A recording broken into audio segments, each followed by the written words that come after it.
with the looks of that, but that's being published.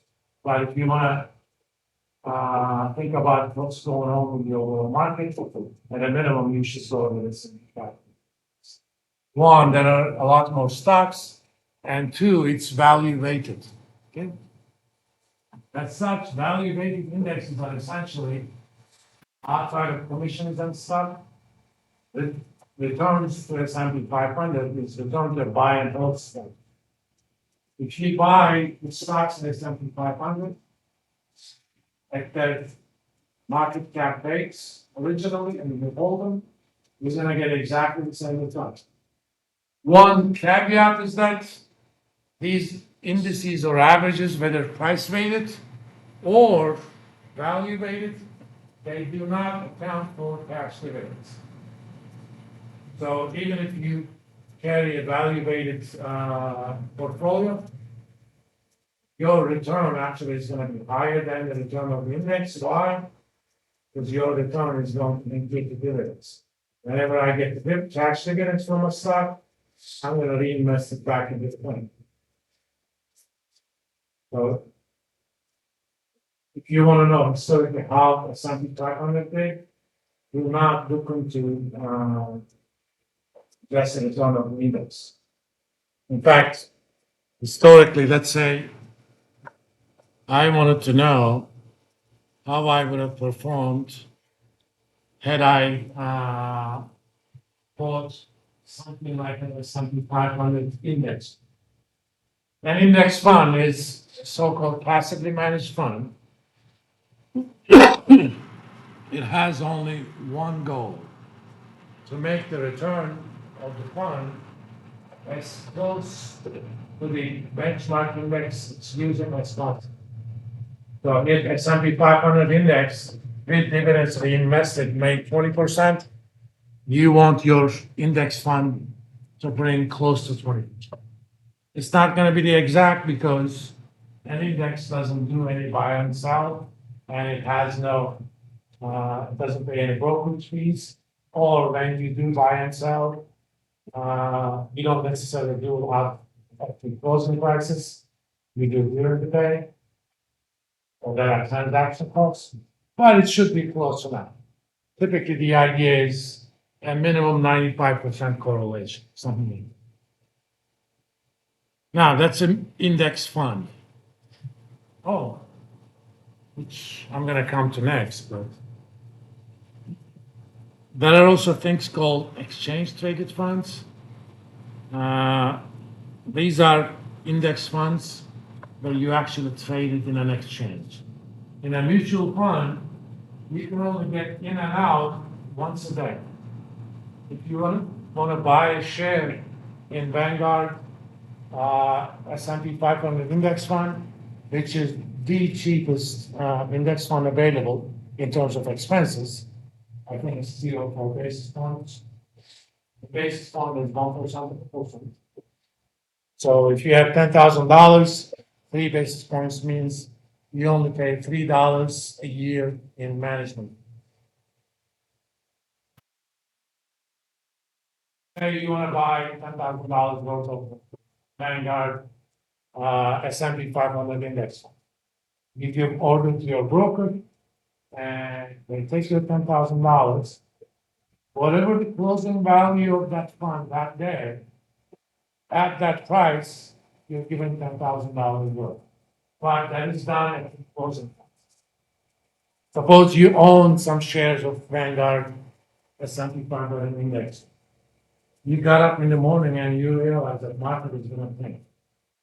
You can give an order to sell, but you don't have to wait for the market to close or an order to be executed.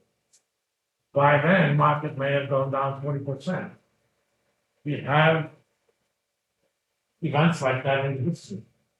On October 19, 1987, precisely 31 days after I arrived in the United States, market crashed after the stock Monday. Dow Jones itself crashed over 20%. It was big. Dow Jones is a collection of the biggest companies in America. if those biggest companies take 20% in one day, that means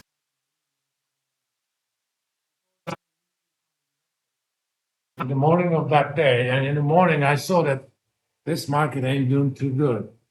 Excuse my Kentucky English. Okay,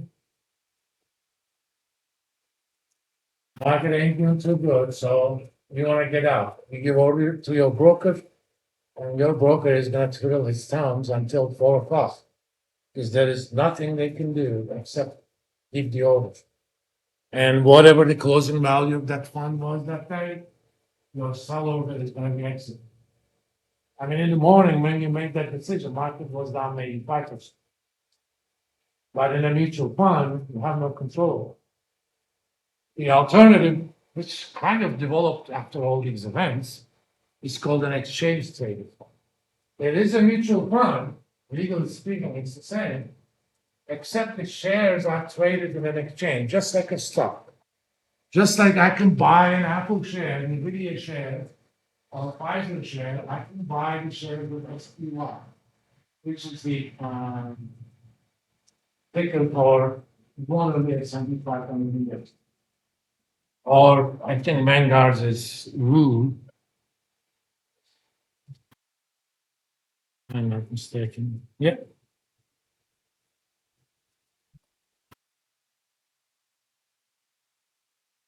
Right now, I can go to market and bid and ask is 550.96, 550.99.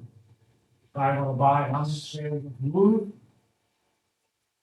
then I execute that at offer price or the last price, because I'm in the market storage.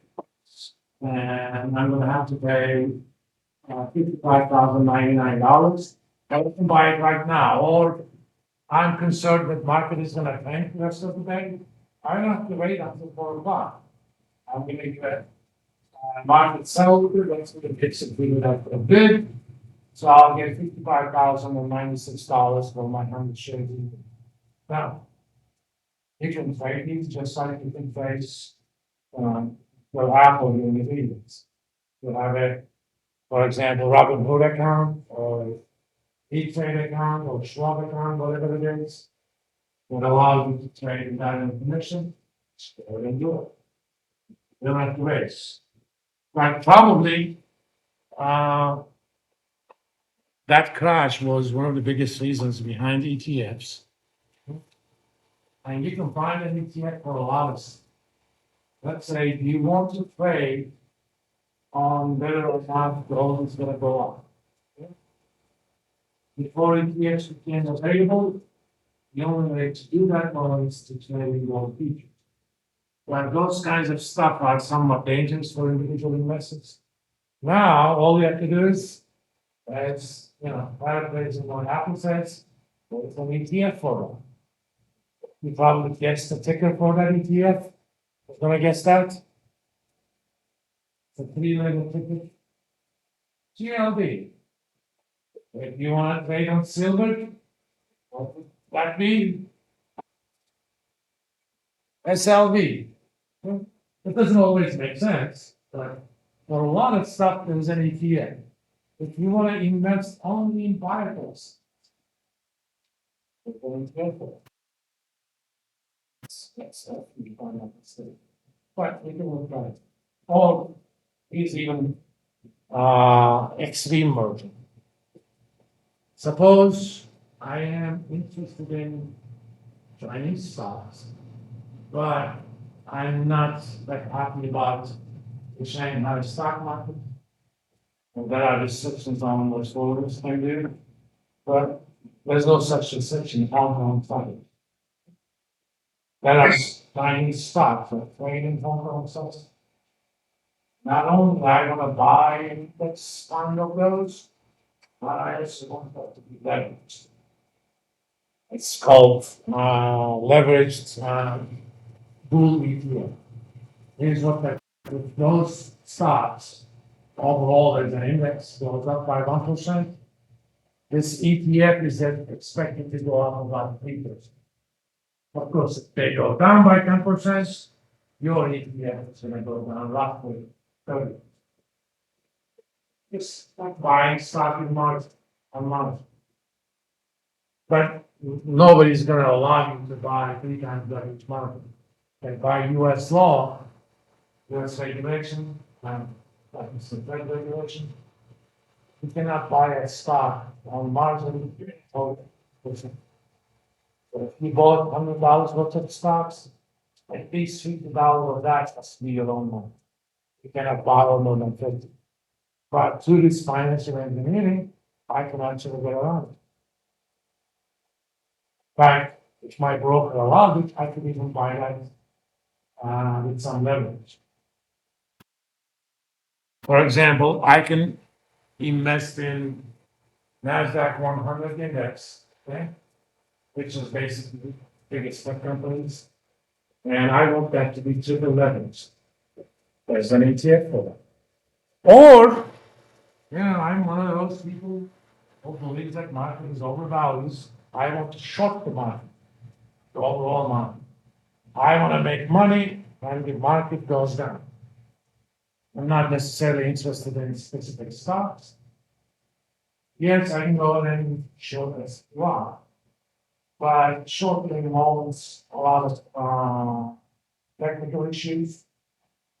You have to find somebody to lend you stock. Sometimes you pay something for that.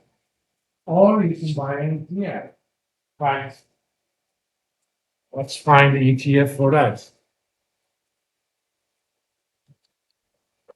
Where ETF, S&P 500.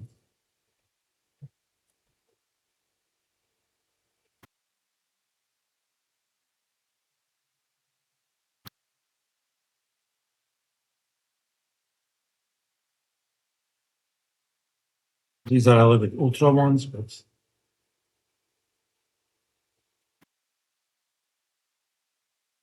this is SH, for example. Short S&P 500. That means if S&P 500 went up by 1%, you lose. If S&P 500 went down by 1%, you would make 1%. Only that, sure, there's an ETF for that.